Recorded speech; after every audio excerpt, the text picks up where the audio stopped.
The aristoi's refined and often condescending behavior toward the lower classes inevitably generated resentment. Some aristocrats recognized this growing discontent and began to support limited reforms, but the aristoi as a whole maintained a tight grip on political power through their control of the poleis government. With traditional channels blocked, meaningful reform rarely succeeded through ordinary political means. As a result, individuals who promised change often seized authority by force. This pattern produced a transition from aristocratic rule to the rise of tyrants. Most tyrants were themselves aristocrats who leveraged widespread popular support to defeat rival members of the aristocratic elite and establish personal rule. Although many tyrants initially gained power to enact reforms, they frequently became harsh or oppressive over time. When this happened, the people, who had often elevated them in the first place, eventually rebelled against the tyranny. The governments that replaced these regimes varied widely.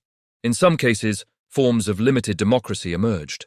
These political developments influenced not only civic life, but also the nature of warfare. The Greeks of the 8th century BC, when Homer was composing the Iliad, portrayed their Mycenaean counterparts as fighting more like them.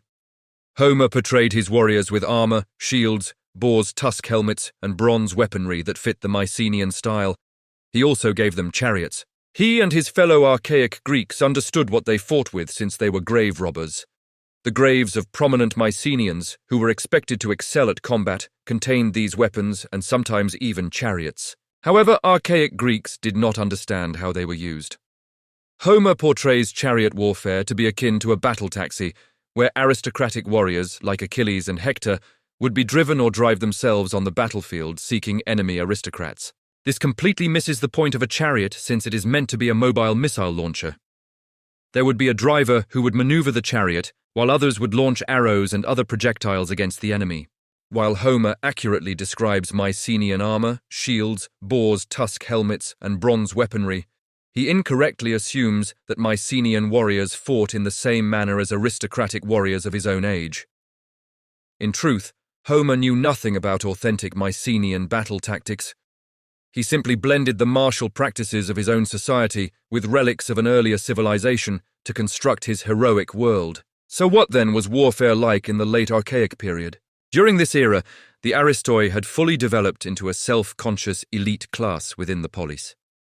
They considered themselves fundamentally different from ordinary citizens.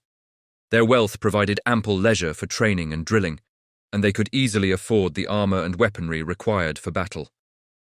They saw themselves as elite warriors, disciplined, courageous, and superior in status.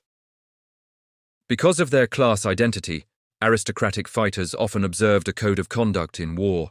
They sought opponents of equal rank on the battlefield and avoided combat with common foot soldiers. Comparable patterns appear in other warrior aristocracies, such as medieval European knights or Japanese samurai. Central to this warrior ethos was kleos, the pursuit of fame and eternal remembrance.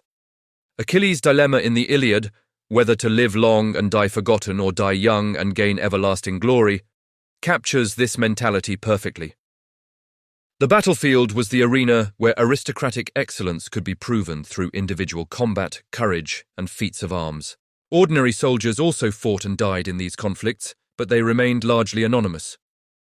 Homer mentions them only as faceless masses, 1,000 spearmen, for instance, while reserving names, lineage, and narrative attention for the aristoi. Thus, even in epic poetry, war reaffirmed the noble class's claim to prestige and honor.